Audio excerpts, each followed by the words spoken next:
Ndio ulisema 3000 vile. Wewe na wewe. Yaani kelele zote zile, mikiki yote ile unashindwa kuongeza hata hela. Sasa ndio kibunda sina. Yaani kama ningekuwa na kibunda cha kutosha. Mijudo kweli umeipiga mwali wangu. Umenichanganya. Ila sema sasa tunaenda kwenye tulichokubaliana. Ongeza basi hata 500.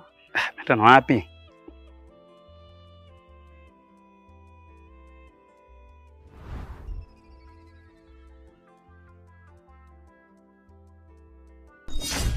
Shika kibunda mtoto wa kike iko. Yaani ningekuwa nao ningekuongezea. Nisikudanganye chochote. Kelele tu kutoa hela. Ndio maana tukisikia sasa hivi mko kitengo tunawakimbia. Weka vizuri sasa sije kapotea ukapata hasara. Haya, ukisikia tena siku nyingine utanitafuta. Mimi nafanya delivery wakati wote. Simu moja. Simu moja mwali wangu. Nipo kwa ajili yenu. Na nachoshukuru mimi sio mchoyo.